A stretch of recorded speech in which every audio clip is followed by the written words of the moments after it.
Hello, आवाज आ रही है? Yes sir. सेटिंग है एनर्जी ऑफ सैटेलाइट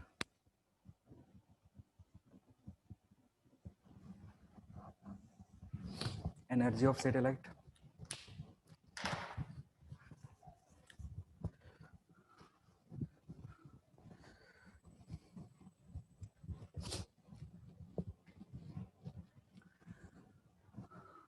सैटेलाइट जब घूम रहा है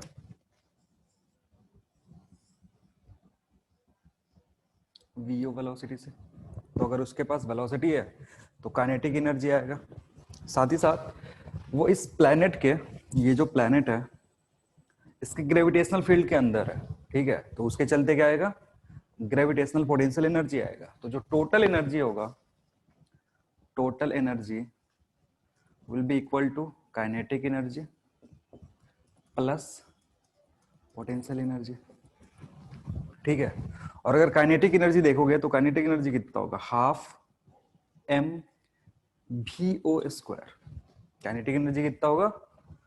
half mass of the satellite into V O square. और वी ओ हमने अभी कैलकुलेट करा है, वी ओ कैलकुलेट करा था। तो काइनेटिक एनर्जी में अगर वी ओ पुट करोगे तो हाफ एम, वी ओ कितना था? सर रूट, रूट ओवर हाँ इस फॉर्म में root M G E M E divided by R E plus H, ये था ना? R E H. हाँ, वीओ की जगह पुट करेंगे तो यहां से काइनेटिक एनर्जी जो आएगा that will be half M into G M E mass of earth. अगर दूसरा कोई प्लैनेट है तो उसका मास और उसका रेडियस इतना होगा।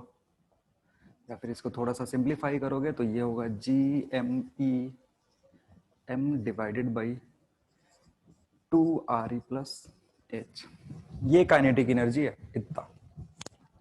दूसरी जो एनर्जी है वो है पोटेंशियल एनर्जी। तो अगर पोटेंशियल एनर्जी निकालोगे, पोटेंशियल एनर्जी कितना होता है? G into mass of one mass into mass of other mass. तो एक मास अगर ये प्लेनेट है, अर्थ है, तो मास of earth, mass of satellite divided by separation between them. Separation उनके बीच का कितना है? आर ई प्लस एच, अगर हाइट एच है तो। और पोटेंशियल एनर्जी नेगेटिव में होता है। पोटेंशियल एनर्जी मैंने बताया था, पोटेंशियल एनर्जी जो होगा that will be in negative.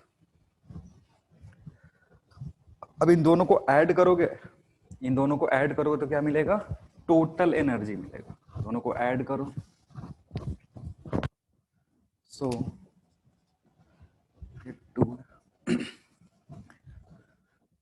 Total energy is equal to G M E M divided by 2 R E plus H minus G M E M divided by R E plus H.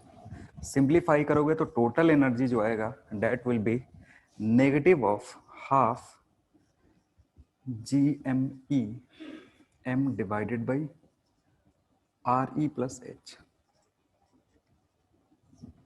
ये तुम्हारा total energy है।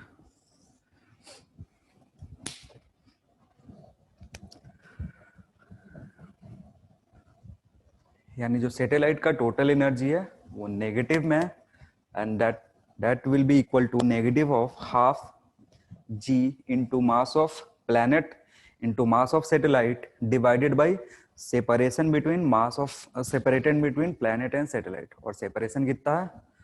R E plus H. जहां height है H, जो कि हम surface से major करते हैं।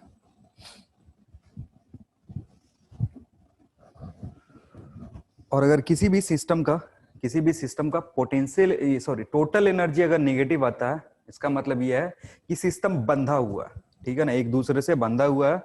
जैसे जो हमारा मून है वो अर्थ से बंधा हुआ है, क्योंकि इन दोनों का जो टोटल एनर्जी है दैट इज नेगेटिव। वैसे ही कोई भी सैटेलाइट हम ऊपर भेजते हैं तो उसका जो टोटल एनर्जी होता है वो नेगेटिव में होता है।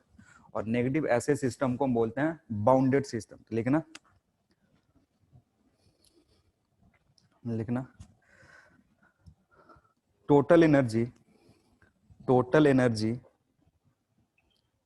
of the total energy of the satellite total energy of the satellite total energy of the satellite is negative total energy of the satellite is negative which means satellite which means satellite is bounded to satellite is bounded to satellite is bounded to its planet satellite is bounded to its planet ठीक है full stop if this much if this much of amount if this much of amount of energy if this much of amount of energy is provided to the satellite is provided to the satellite it will escape it will escape from its orbit it will escape from its orbit it will escape from its orbit to infinity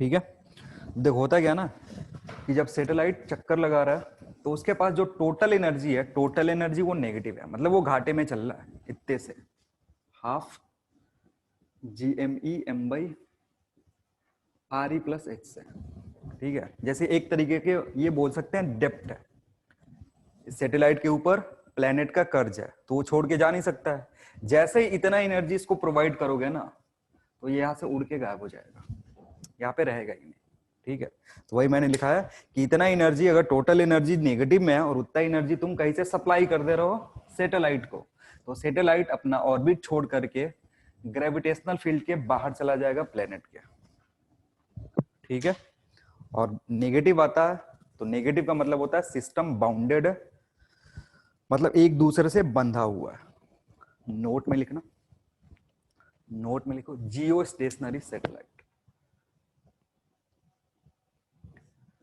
Jio stationery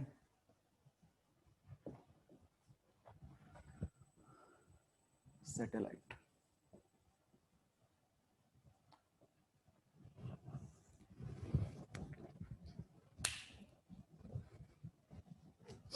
लिखना these satellites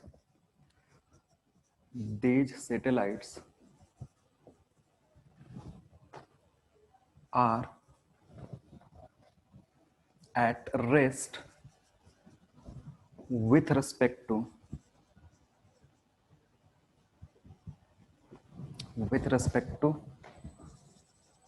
Earth.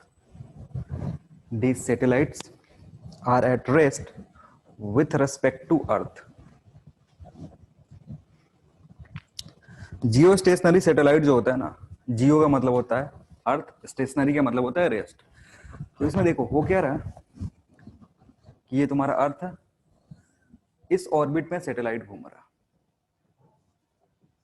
उसकी कुछ velocity होगी orbital velocity अगर यहाँ पे कोई खड़ा है और इस सैटेलाइट को देख रहा है ठीक है तो सैटेलाइट जो होगा ना ये सैटेलाइट इस आदमी को रेस्ट में दिखेगा चल रहा है सैटेलाइट चल रहा है रुका नहीं है साथ ही साथ अर्थ भी चल रहा है अर्थ भी रोटेट कर रहा है ना ऐसे तो अर्थ भी रोटेट कर रहा है सैटेलाइट भी ऐसे सर्कुलर ऑर्बिट में घूम रहा है लेकिन होता क्या है कि अगर इसका टाइम पीरियड और इसका टाइम पीरियड जो जिस पे ये जो आदमी खड़ा है वो अर्थ घूम रहा है रोटेशन के चलते तो रोटेट कर रहा है तो अगर इसका टाइम पीरियड और इसका टाइम पीरियड बराबर हो जाए तो दोनों क्या करेंगे, एक साथ चलेंगे। जैसे ये एक चक्कर लगाया टाइम पीरियड टी में, उतनी देर में ये भी एक चक्कर लगा लेगा। तो जैसे जैसे ये चलेगा ना, ये ऐसा हो जाएगा कि फिक्स हो गया, ये ऐसे चलेगा। तो जो आदमी पहले यहाँ था वो यहाँ आएगा, उतने देर में ये सैटेलाइट चल के यहाँ से ऐसे दिखेगा। तो उसको लगेगा कि सैटेलाइट क्या है, रेस्ट में है। मतलब अगर दोनों का टाइम पीरियड सेम हो जाए, जैसे 24 घंटे में ये भी पूरा चक्कर लगा ले, 24 घंटे में ये भी पूरा चक्कर लगा ले, तो ऐसा फील होगा कि इस आदमी के साथ साथ ये सैटेलाइट भी चल रहा है, इसके रेस्पेक्ट में क्या है, रेस्ट में है। तो ऐसे सैटेलाइट को हम बोलते हैं जियो स्टेशनरी सैटेलाइट। मतलब ग्राउंड के रेस्पेक्ट में, अगर ग्राउंड पे किसी पॉइंट पे खड़ा होकर के देखोगे उस सैटेलाइट को, तो लगेगा कि वो रेस्ट में है, क्योंकि मूवमेंट दोनों का होता है, ग्राउंड का भी होता है, ग्राउंड अपने एक्सिस पे रोटेट कर रहा है, अर्थ जो है अपने एक्सिस पे रोटेट कर रहा है, साथ ही साथ जो सैटेलाइट है वो भी अपने ऑर्बिट में वीओ से रोटेट कर रहा है, ऑर्बिटल वेलोसिटी उसकी वीओ है, उससे वो उसमें रिवॉल्व कर रहा है, रुका कोई नहीं है, लेकिन एक दूसरे के रेस्पेक्ट में रेस्ट में है। तो एक दूसरे के रेस्पेक्ट में अगर रेस्ट में है, तो यानी इसका टाइम पीरियड और इसका टाइम पीरियड सेम होगा। अगर ये एक चक्कर लगा रहा है टाइम टी में, तो ये भी एक चक्कर लगा रहा होगा टाइम टी में, ताकि फिर से आदमी घूम के यहाँ आ रहा है, तो ये पूरा जो सैटेलाइट है ये भी घूम के यहाँ आ गया। आ रही है बात समझ में? तो लिखना जियो stationery satellite, Jio stationery satellite, Jio stationery satellite, geostationary satellites have time period, geostationary satellites have time period equal to time period of earth, have time period equal to time period of earth, that is 24 hours, that is 24 hours। मतलब अर्थ का जो time period है कितना होता है, 24 our. अर्थ अपने axis पे 24 hours में एक चक्कर लगाता है। तो इस सैटेलाइट को भी अगर जियो स्टेशनरी बनना है, तो ये भी एक कितने का चक्कर लगाएगा, 24 घंटे में एक चक्कर पूरा कर लेगा, एक टाइम पीरियड। ठीक है, फुल स्टॉप। नेक्स्ट लिखना, these satellites are used for, these satellites are used for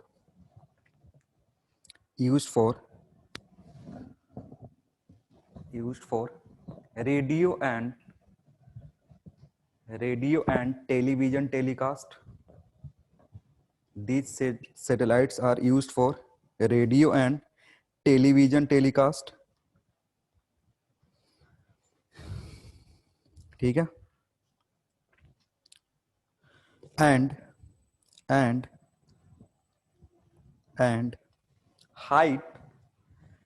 height of these satellites is about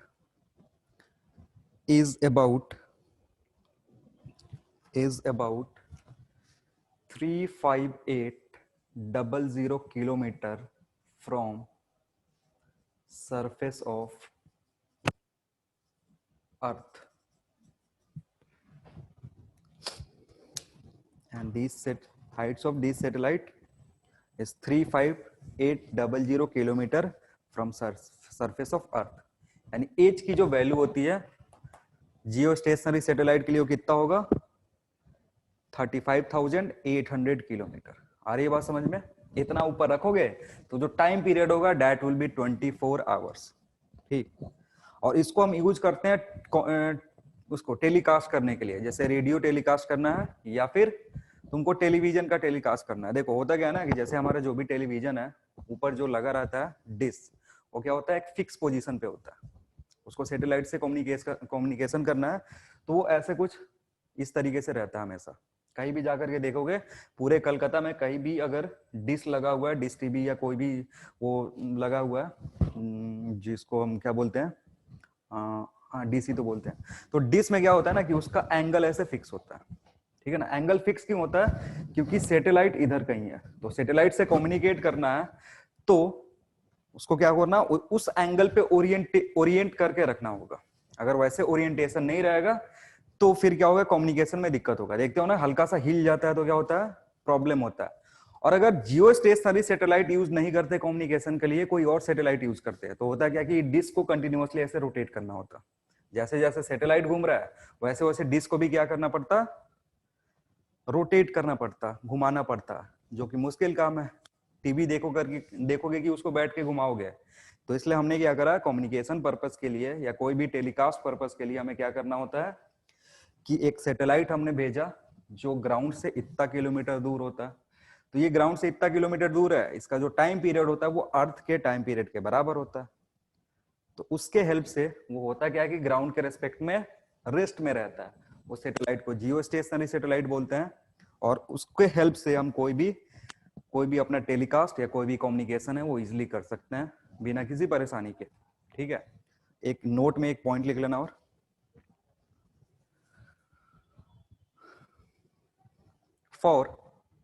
for a worldwide telecast for a worldwide telecast for a worldwide telecast we need for a worldwide telecast we need minimum 3 geostationary satellites. We need minimum 3 geostationary satellites. We need minimum 3 geostationary satellites. World wide telecast का कहने का मतलब है कि अगर कोई एक programme है, अगर चाहते हैं कि पूरा दुनिया का लोग उस प्रोग्राम को देख सके, ठीक है, जैसे फीफा का मैच है, बहुत सारी कंट्रीज देखती हैं, तो अगर वर्ल्ड वाइड टेलीकास्ट कराना है किसी फीफा मैच का, तो एक सैटेलाइट है, उससे नहीं हो पाएगा, क्योंकि एक सैटेलाइट जो है ना, जियोस्टेशनरी सैटेलाइट, वो अर्थ के 1/3 पोर्शन को ही कवर करता है, मतलब इस पोर्शन को कवर कर लेगा। तो ये सैटेलाइट इधर है, तो इधर के लोगों को टेलीकास्ट होने में प्रॉब्लम होगा, तो एक दूसरा सैटेलाइट इधर लगा देंगे, तो ये बचा वाला जो पार्ट है उसको थोड़ा सा कवर कर लेगा, फिर भी इधर बच जाएगा, तो इसके लिए तीसरा सैटेलाइट यूज कर देंगे। तो ये तीनों मिलकर के अर्थ का पूरा जो टेलीकास्ट का प्रोसेस है उसको कंप्लीट कर लेंगे।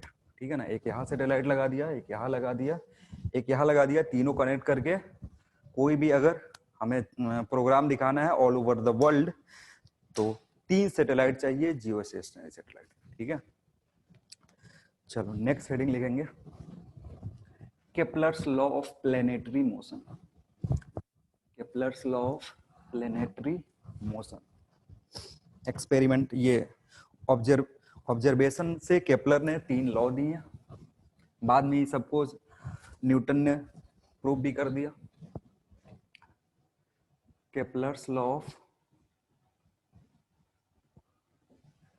Planetary motion,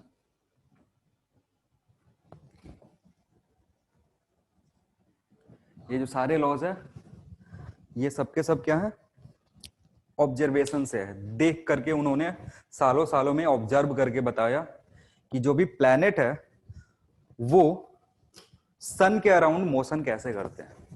Kepler's law of planetary motion हम समझना, इसमें 3 लॉ है, देयर आर, देखना, there are 3 laws of 3 laws of planetary motion.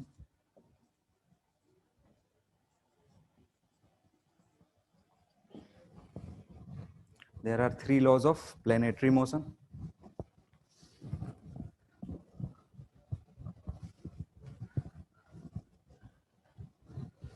जो पहला लॉ है that is called law of orbit. Law of orbit,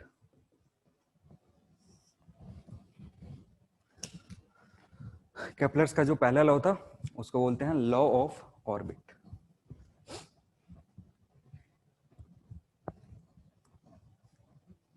ठीक, अब इसमें क्या होता है, according to this law, according to this law,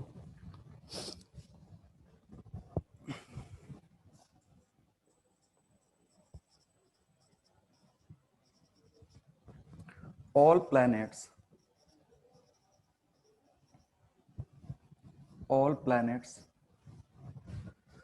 revolve around sun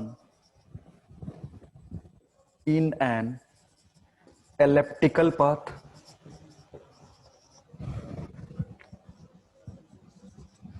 According to this law, all planets revolve around sun in an elliptical path या in an elliptical orbit.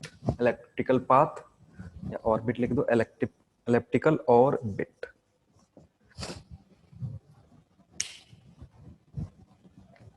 with sun at one of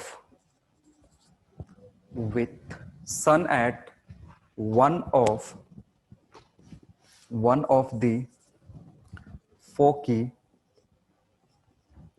of the elliptical orbit. According to this law, planets revolve around sun in an elliptical orbit with sun at one of the foci of the elliptical orbit. अब समझते हैं इसका मतलब क्या है।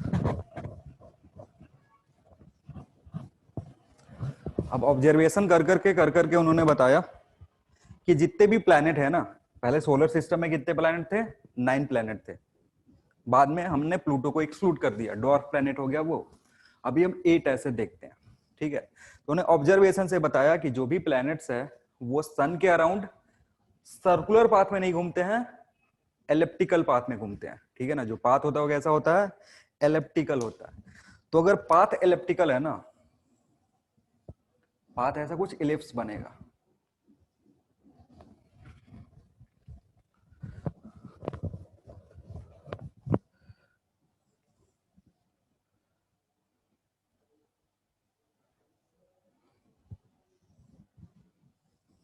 ठीक है, जो पाथ है वो एलिप्टिकल है।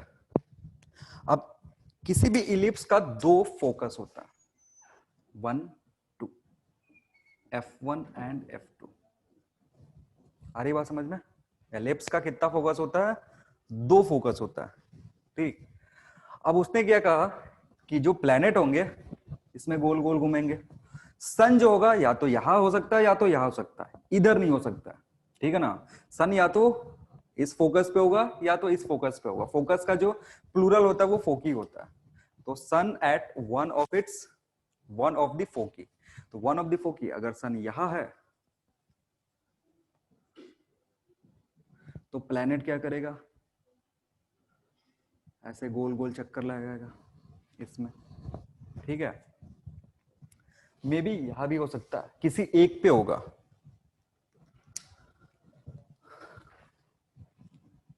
ये सन है और ये प्लैनेट है, जो कि इसके अराउंड क्या होगा? गोल गोल घूमेगा। सन रेस्ट में होता है। सन क्या होता है? रेस्ट में होता है या मोशन में होता है? So rest में। सन तुम्हारे रेस्पेक्ट में रेस्ट में है, सन प्लैनेट के रेस्पेक्ट में या अर्थ के रेस्पेक्ट में रेस्ट में है, लेकिन सन भी चक्कर लगाता है। किसका? मिल्की वे गैलेक्सी का, ठीक है ना। जो हमारा गैलेक्सी है ना, उसमें उसके रेस्पेक्ट में अगर देखोगे तो सन रेस्ट में नहीं रहता, सन भी गोल गोल घूमता है उसके रेस्पेक्ट में, ठीक है। हमारे रेस्पेक्ट में सन रेस्ट में है, क्योंकि हम जो होता है ना सन के साथ साथ चलते हैं। जैसे मून का सिनेरियो क्या है? मून तुम्हारे रेस्पेक्ट में क्या है? चक्कर लगा रहा है ऐसे गोल गोल। मून यहां पे ऐसे घूमेगा। तो अगर ये प्लेनेट घूम रहा है तो इसका मतलब क्या है? मून भी ऐसे घूमेगा इधर। मून का भी मोशन होगा ना इस पाथ के अलोंग। सेम चीज ये भी है। तो सन क्या है? गैलेक्सी के चक्कर लगा रहा है, और सन का चक्कर कौन लगा रहा है? प्लेनेट। तो जब ये सन चलेगा ना तो हम ऐसे चक्कर लगाएंगे। यानी हम किसके साथ मूव कर रहे हैं? सन के साथ चल रहे हैं। जब गैलेक्सी के रिस्पेक्ट में देखोगे तो, नहीं तो अगर खुद के रिस्पेक्ट में देखोगे तो सन हमारे रिस्पेक्ट में रेस्ट में है। क्लियर है?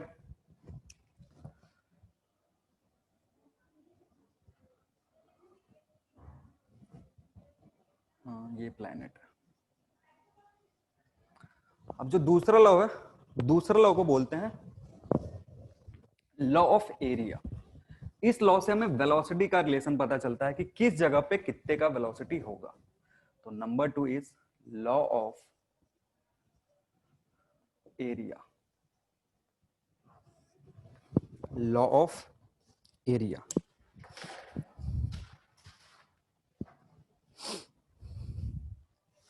लिखना इस लॉ ऑफ एरिया क्या होता, लिखना according to this law, according to this law, according to this law, line joining, according to this law, line joining, line joining sun and planet, according to this law, line joining sun and the planet, sun and the planet sweeps out, sweeps out, sweeps out, sweep मतलब वही झाड़ू वाला पोछा लगाना, sweeps out equal area, sweeps out equal area, sweeps out equal area in equal interval of time, sweeps out equal area in equal interval of time.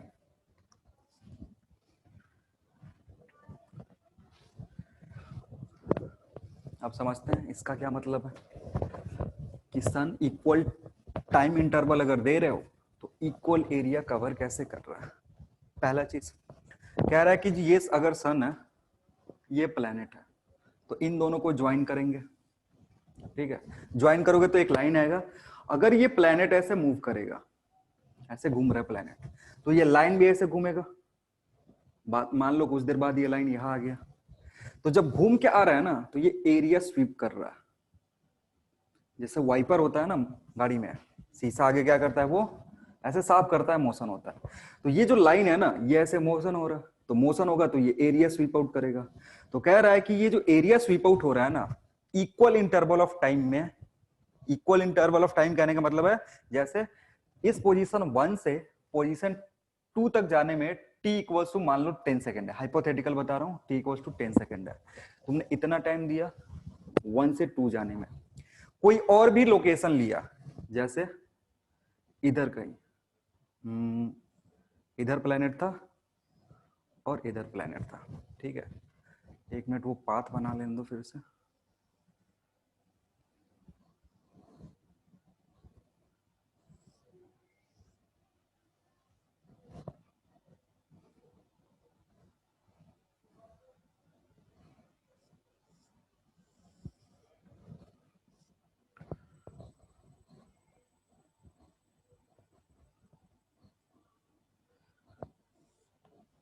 ये 0.3 मान लो, ये 0.4, ये तुम्हारा सन है।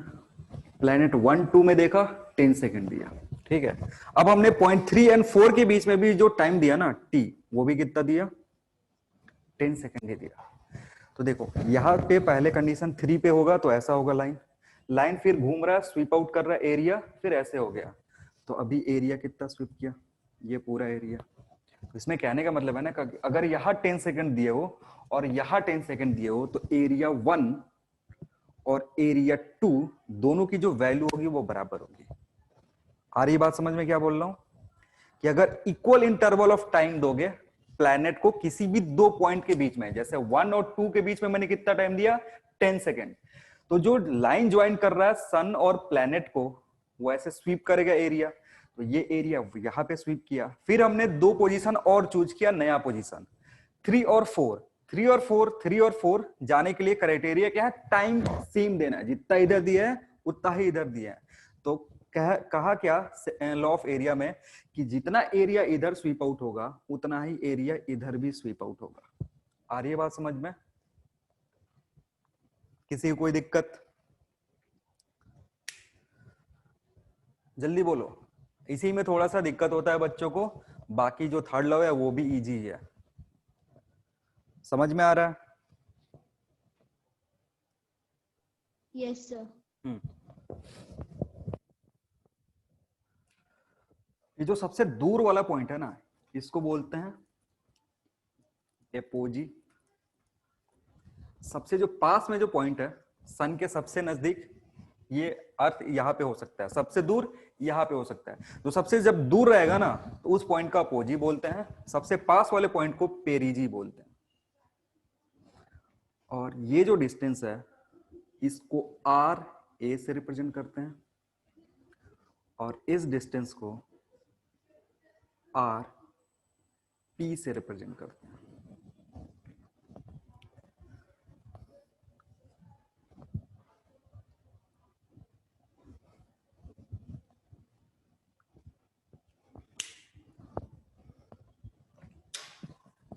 अब एक चीज समझना, देखो जब जब सन जो है, सॉरी, जब प्लैनेट जो है सन से बहुत ज्यादा दूर होगा, सन प्लैनेट से जब दूर होगा तो जो ये वेक्टर है ना, ये जो लाइन ज्वाइनिंग है वो उसका साइज बड़ा होगा। जब यहां से यहां है, ये लेंथ देखो, ये लेंथ बड़ा है इन दोनों के रिस्पेक्ट में। ध्यान देना, ध्यान से सुनो क्या बोल रहा हूं, कि यहां पे जो लेंथ है, ये लेंथ और ये लेंथ, इन दोनों में कौन बड़ा है? ये वाला बड़ा है। इसमें और इसमें कंपेयर कर रहे हो तो ये बड़ा है। देखो अगर एरिया कैलकुलेट करना है ना, तो एरिया अगर कैलकुलेट करोगे तो ये दोनों लेंथ बड़े हैं, यानी इसको छोटा होना पड़ेगा। अगर ये एरिया सेम है तो ये तो हमने देख लिया कि ये साइड के रेस्पेक्ट में ये दोनों साइड बड़े हैं। आ रही बात समझ में? तो यह जो एक साइड है, ये साइड, ये छोटा होना चाहिए इसके रेस्पेक्ट में, तब जाकर के एरिया सेम होगा ना। आ रही बात समझ में क्या बोल रहा हूं? क्योंकि ये जो डिस्टेंस है ना, इसका कुछ नहीं कर सकते हो। ये जो डिस्टेंस है ये तो बड़ा होगा ही, क्योंकि अभी सन से प्लैनेट दूर है, तो ये ज्वाइन करा, पता चला ये लाइन मिला, कुछ देर बाद मूवमेंट हुआ, तो इन दोनों लाइन को अगर कंपेयर करो इन दोनों लाइन से, तो ये बड़े बड़े हैं। आ रही बात समझ में? तो अगर एरिया दोनों का सेम है, इसका मतलब ये जो गैप है और ये जो गैप है उसको कंपेयर करोगे तो ये गैप छोटा होगा, ये गैप ज्यादा होगा। आ रही बात समझ में? अब ये बात समझ में आएगा तो ध्यान से सुनना, गैप ये ज्यादा है ये कम है, लेकिन टाइम इंटरवल जो हमने दिया वो क्या है? सेम है। यानी यहां पे जो वेलोसिटी होगा वो छोटा होगा और यहां पे जो वेलोसिटी होगा वो ज्यादा होगा, क्योंकि सेम इंटरवल में उसको यहां से यहां पहुंचना है। ध्यान दो, 3 से 4 पहुंचना है कितने में? 10 सेकेंड में। 1 से 2 पहुंचना है कितने में? 10 सेकेंड में। तो 1 और 2 क्या है ना, गैप छोटा है। 1 2 3 4 के रेस्पेक्ट में क्या है? छोटा है। यानी प्लेनेट यहां पे धीरे धीरे चल रहा है, यहां पे फास्ट चल रहा है, तब तो 3 से 4 ज्यादा डिस्टेंस कवर करेगा ना। आ रही है बात समझ में? जब प्लेनेट सन के करीब है तो 10 सेकेंड में 3 से 4 चला जा रहा है, जो कि ज्यादा लेंथ है। और जब प्लेनेट दूर था तो 1 से 2 10 सेकेंड में छोटा डिस्टेंस कवर करा था। यानी यहां से कंक्लूजन क्या आता है कि जब प्लेनेट सन से दूर रहेगा तो धीरे धीरे चलता है। आया बात समझ में?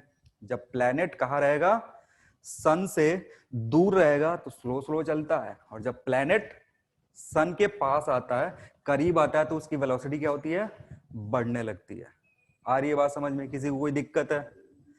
तो लॉ ऑफ एरिया क्या बताता है? ये बताता है वो रिलेशन जिससे हम वेलोसिटी कैलकुलेट कर सकते हैं, जब पास में होगा तब का, जब दूर में होगा तब का। क्लियर? किसी को कोई दिक्कत? बोलो, समझ में आ रहा है?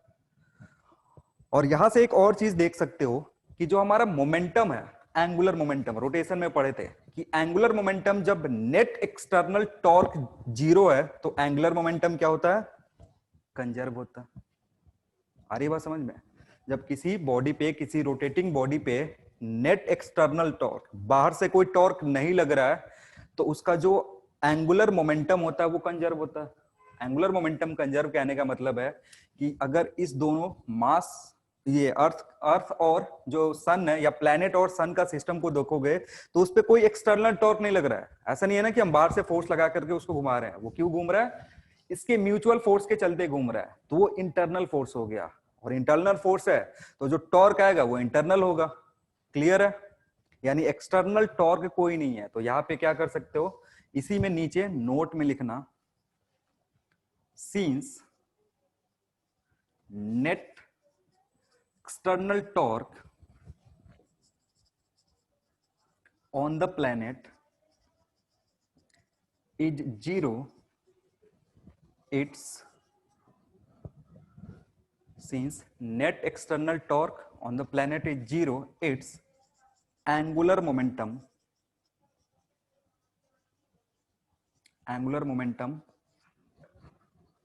is conserved या constant, is constant,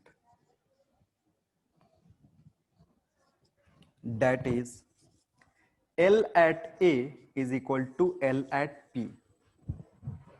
Angular momentum at apogee is equal to angular momentum of पेरोजी। तो अगर पेरोजी पे कैलकुलेट करोगे तो यहाँ की वेलोसिटी निकालनी पड़ेगी। तो मान लो यहाँ पे जो वेलोसिटी है वो कितना, वीपी, यहाँ पे जो वेलोसिटी है वो कितना है, वी ए। तो एल ए को क्या लिख सकते हो, M V P, sorry V A into R A. Angular momentum क्या होता है, एम वी आर। रोटेशन किसके अबाउट हो रहा है, इस पॉइंट के अबाउट, सन के अबाउट। तो क्या लिखेंगे, L A is equal to M V R. तो वी ए जब अपोजी पे है तो उसकी वेलोसिटी अपोजी से डिस्टेंस कितना है, आर ए। तो आर ए ये बराबर होगा again M V R, perigee पे आर पी, वेलोसिटी वीपी। और अगर सिंप्लीफाई करोगे तो मास कैंसिल आउट हो जाएगा। तो V A will be V A into R A will be equal to V P into R P. अब इस रिलेशन से भी तुम साफ साफ देख सकते हो, पहले लिख लो फिर बताते हैं।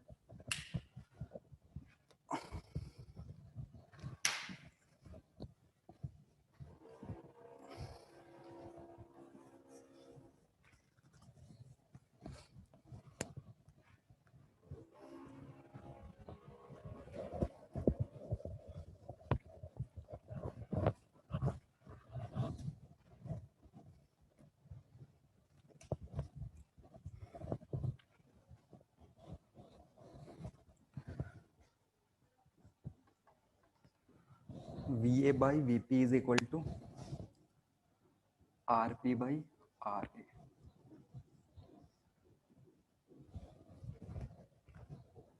And RP is greater than RA. समझो, RP जो है वो क्या है, RA से बड़ा है। RP की जो वैल्यू है ना, पेरिजी का डिस्टेंस अपोजी का डिस्टेंस से क्या है, ज्यादा है। तो ये रिलेशन होल्ड करेगा। तो यहां से तुम लिख सकते हो RP by RA greater than 1। RP by RA क्या होगा, ग्रेटर देन 1। तो इसको उठा करके जब आप पुट करोगे सो VA बाई VP क्या हो जाएगा, ग्रेटर देन 1। और जब इसको सिंप्लीफाई करोगे तो यहां से क्या निकल के आएगा, VA is greater than VP। जो मैं बता ही रहा था कि अगर अर्थ या कोई भी प्लेनेट सन के करीब है उसकी वेलोसिटी क्या होगी, ज्यादा होगी जब वो दूर होगा उसके रेस्पेक्ट में। क्लियर है। तो लॉ ऑफ एरिया से हमें ये चीज पता चलता है कि जब प्लैनेट सन के पास होगा तो उसकी वेलोसिटी बढ़ जाएगी, जब दूर होगा तो फिर धीरे धीरे चलेगा। नेक्स्ट बात करेंगे थर्ड लॉ की।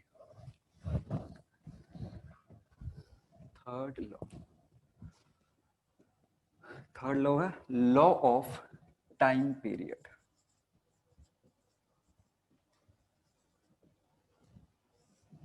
Law of time period.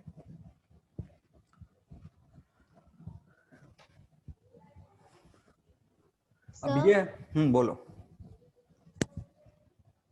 बोलो। सर इसमें तो VA ग्रेटर हो गया कि VP होना चाहिए था ग्रेटर। क्या होना चाहिए था, VP ग्रेटर होना चाहिए था। सर VP ग्रेटर होना चाहिए था ना। VP कौन सा पॉइंट था, एक बार देख हाँ लो। सर। VP पेरोजी था, इधर कहीं तब गलत किए होंगे। सर इधर ये उल्टा हो गया होगा, इसको एक बार ध्यान से देख लो। इसको क्या बोले थे, पेरिजी। हाँ सर RA ग्रेटर होगा। ये होगा हाँ ना, सर। इधर गलती हो गया तो इसको सीधा कर दो। Yes sir. इसको उल्टा कर दोगे हो जाएगा। ये वाली चीज यहाँ पे उल्टा लिख दिया था। आरपी जो होगा वो आर ए से छोटा होगा।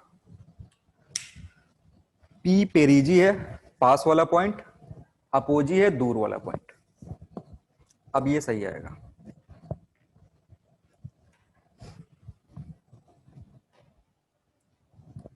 नेक्स्ट देखेंगे law of time period.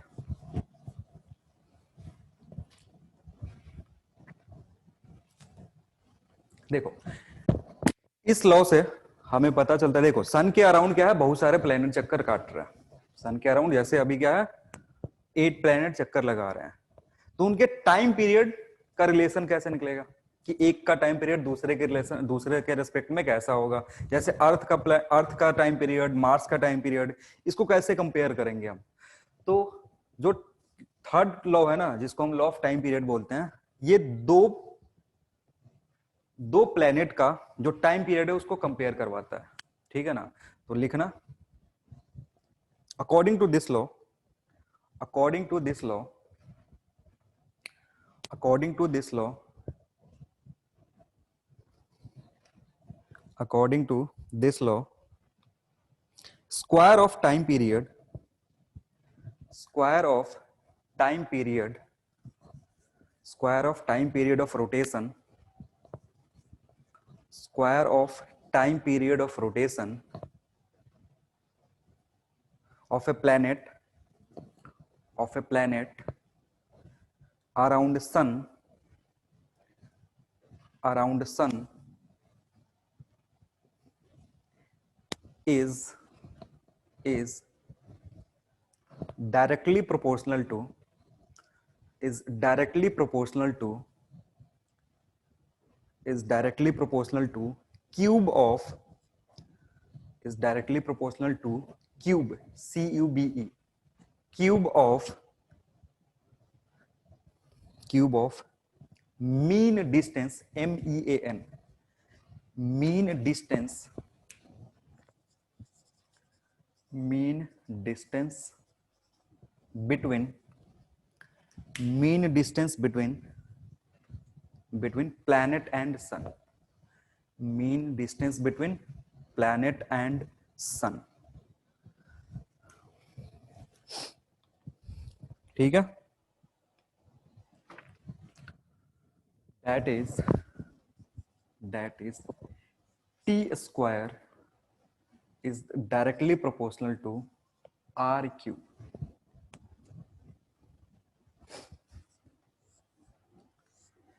t square is directly proportional to r cube। ठीक है, where r is equal to ra plus rp divided by 2। ये मीन सेपरेशन है, मीन डिस्टेंस है, क्योंकि जो गैप है ना, सेपरेशन है प्लैनेट और सन के बीच में, वो कंटिन्यूअसली चेंज होते रहता है। तो हम एवरेज सेपरेशन की बात कर रहे हैं, एवरेज सेपरेशन या फिर मीन सेपरेशन। तो एवरेज सेपरेशन कितना होगा, minimum plus maximum divided by 2, यहां से एवरेज आएगा। तो टाइम पीरियड का square is directly proportional to mean cube of mean separation. ठीक है, तो मान लो एक प्लेनेट के लिए आर तुमको पता है, दूसरे प्लेनेट के लिए आर तुमको पता है, तो T1 बाई T2 को कंपैरिजन करके निकाल लोगे। ठीक है, तो इसके हेल्प से दो प्लेनेट का टाइम पीरियड में क्या रिलेशन होगा, अगर उनके बीच उनका अगर मीन सेपरेशन या मीन डिस्टेंस फ्रॉम सन दिया है तो। ठीक है, तो ये 3 लॉ थे। और हमने अभी सैटेलाइट के बारे में पढ़ा था ना, जिसमें हमने एक चीज प्रूव किया था, T इज इक्वल टू, ऐसा कुछ लिखना नहीं है, बस थोड़ा सा समझा रहा हूँ। न्यूटन ने जब बाद में ये सारी चीजें कैलकुलेशन कर रहे थे, तो उन्होंने सैटेलाइट के लिए एक फॉर्मूला निकाला टाइम पीरियड का, T equals to 2 pi root over GM RE plus H is 3/2। याद है? तो एक्चुअली में यार देखोगे ना, तो यह टाइम पीरियड जो है वो डायरेक्टली प्रोपोर्शनल टू क्या है, RE प्लस H 3/2। ठीक है, तो ये RE प्लस H है क्या, separation between planet and satellite. तो इसको ऐसे लिख सकते हो, T is directly proportional to 3/2, ठीक है। और टी जो होगा square is directly proportional to R cube. ये मैथमेटिकली प्रूफ किया किसने? न्यूटन ने, ठीक। और ये चीज किसने दिया था? केपलर ने, बाय ऑब्जर्वेशन, देख करके, मतलब बहुत सारे दिन तक उसने ऑब्जर्व किया और देख करके ये रिलेशन बता दिया। बाद में न्यूटन ने बताया कि देखो अगर सर्कुलर ऑर्बिट है तो जो टाइम पीरियड होगा आर, इसको आर क्यूब के बराबर होगा। तो सर्कुलर ऑर्बिट होता है तो ये रेडियस जो होता है ये फिक्स हो जाता है, आर की वैल्यू आर ही रहेगी, चेंज नहीं होगी। लेकिन अगर इलेप्टिकल ऑर्बिट है तो यह आर कंटिन्यूअसली चेंज हो रहा है, इसलिए यह एवरेज लेते हैं। Average that means minimum separation plus maximum separation by 2। आ रही बात समझ में? तो इसी के साथ तुम्हारा ग्रेविटेशन खत्म होता। तो जो हमारा नया चैप्टर है वो है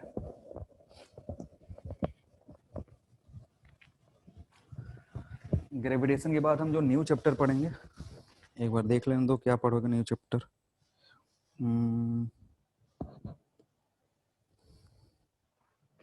कैलोरीमेट्री से शुरू करेंगे, चलो। न्यू चैप्टर इज कैलोरीमेट्री, लिखो कैलोरीमेट्री।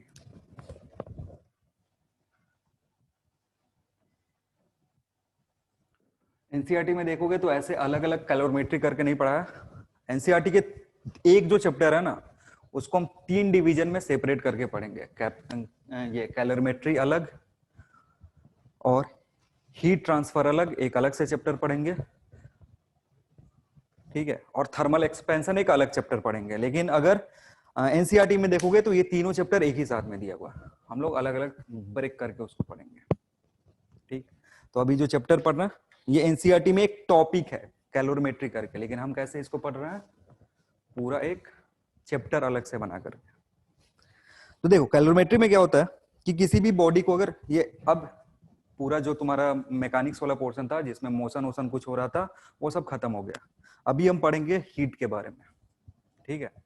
देखो किसी भी अगर बॉडी को हीट दे रहे हो, मतलब उसको गर्म कर रहे हैं, तो क्या होता है? उसका टेम्परेचर इंक्रीज होता है। जैसे आग के ऊपर अगर पॉट रखते हो तो क्या होता है? टेम्परेचर इंक्रीज होता है। बहुत देर तक अगर रख देगो तो क्या हो जाएगा? हम्म और इंक्रीज होगा। इंक्रीज होते होते एक ऐसा टाइम आएगा कि वो क्या हो जाएगा? मेल्ट हो जाएगा। तो मतलब अगर हीट दे रहे हैं तो हीट देने के चलते दो काम हो सकता है। एक, जो बॉडी है उसका टेम्परेचर इंक्रीज हो, या फिर उसका फेज चेंज हो जाए, सॉलिड से लिक्विड हो जाए या फिर लिक्विड से गैस हो जाए। आ रही बात समझ में क्या बोल रहा हूं? ठीक। तो इसके कोरस्पॉन्डिंग ना, और हीट शो कैसे करते हैं? टेम्परेचर के रिस्पेक्ट में। कि किसी बॉडी में मान ले रहे हैं कि जैसे हमने बोला क्या, किसी बॉडी में अगर हीट दोगे तो उसका टेम्परेचर क्या होगा? इंक्रीज होगा। आ रही बात समझ में?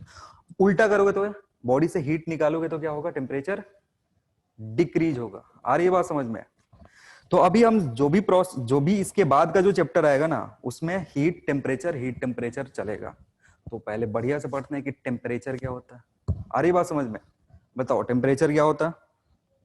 किसी को पता? टेम्परेचर किसको बोलते हैं? बोलो। नहीं पता? हीट क्या होता है? हीट बताओ। टेम्परेचर बढ़ाने से जो बढ़ता है उसको क्या बोलते हैं? हीट बोलते हैं। सही है।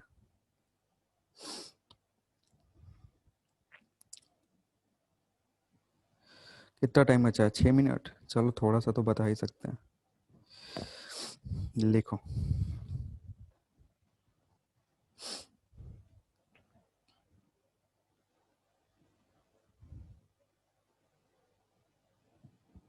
लिखना। नेक हेडिंग लिखो, पहला heading heat.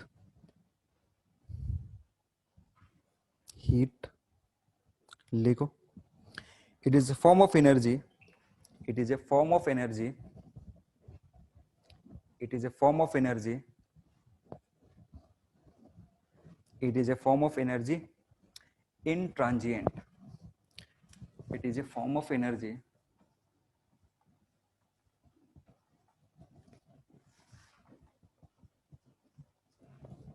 in transient.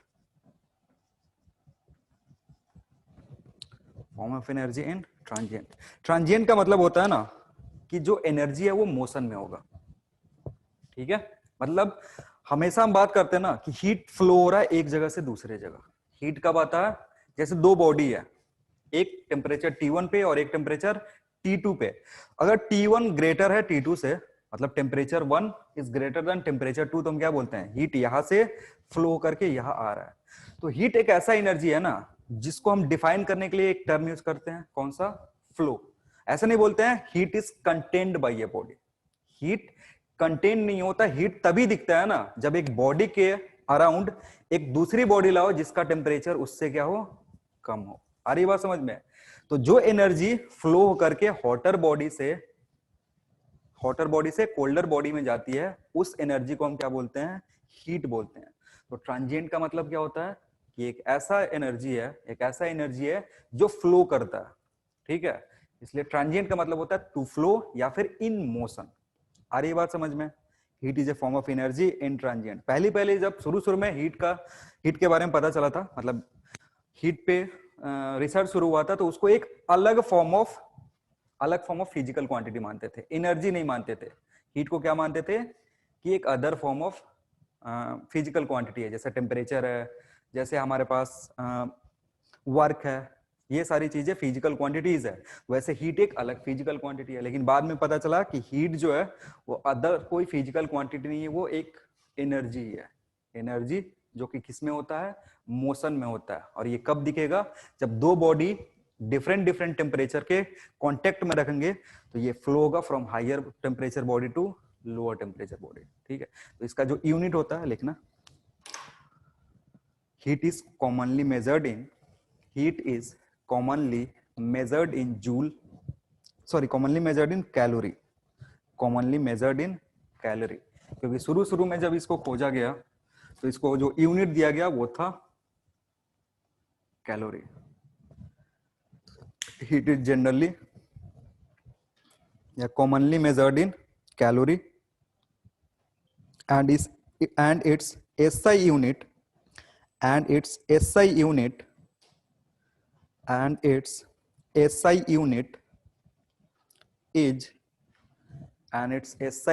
is joule.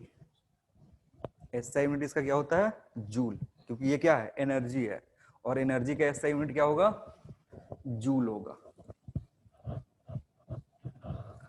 ठीक है। अब 1 कैलोरी क्या होता है, 1 कैलोरी के लिए एक प्रॉपर डेफिनेशन बना है कि हम कब बोलेंगे कि हमने 1 कैलोरी का हीट यूज किया,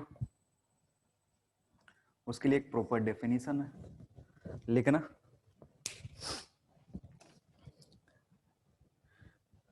लिखना 1 calorie, it is defined as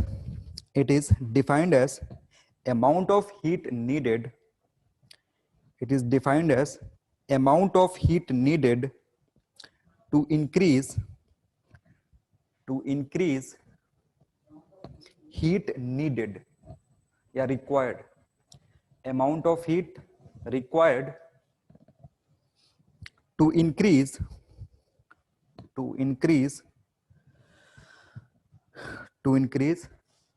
temperature of 1 gram water, to increase temperature of 1 gram of water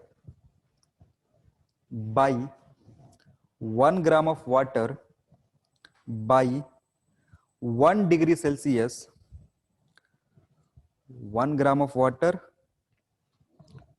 by 1 degree Celsius from 14.5 degree to 15.5 degree, from 14.5 degree to 15.5 degree. और ये डेफिनेशन है, इसलिए अपने मन से चेंज नहीं कर सकते हैं। ये 14.5 15.5 इसी के बीच में डिफाइन किया गया 1 कैलोरी। तो अपने मन से जो 1 डिग्री का डिफरेंस है ना, जैसे 19 टू 20 जाओगे तो ये भी तो चेंज जो है रहा कितने का हो रहा है, 1 डिग्री का हो रहा है। लेकिन जब डेफिनेशन दिया जा रहा था 1 कैलोरी का, तो किस किस पॉइंट के बीच में लिया गया रेफरेंस, 14.5 टू 15.5 में, ठीक है। तो डेफिनेशन हमारे हाथ में नहीं है, हम उसको चेंज नहीं कर सकते कि 1 डिग्री तो कहीं भी हो सकता है, 19 से 20 या 20 से 21 सब तो वो 1 ही डिग्री का चेंज है। तो 1 ग्राम वाटर को अगर 19 से 20 ले जा रहे हैं तो उसके लिए भी 1 कैलोरी का होगा। लेकिन जो डिफिनीशन जिसने दिया है उसने किस पे दिया है, फ्रॉम 14.5 टू 15.5। तो 1 कैलोरी का जब डेफिनेशन लिखेंगे तो यही लिखेंगे, अपने मन से 19 टू 20, 21 टू 22 ऐसा कुछ नहीं लिखेंगे, ठीक है, नहीं तो फिर गलत हो जाएगा। और बाद में हमें जरूरत पड़ा कन्वर्जन का कि 1 कैलोरी कितने जूल के बराबर होता है, तो कन्वर्जन के लिए यूज करते हैं 1 calorie is equal to 4.18 joule. Calorie जो यूनिट है वो जूल से बड़ी यूनिट होती है। 1 कैलोरी 4.18 जूल के बराबर होता है।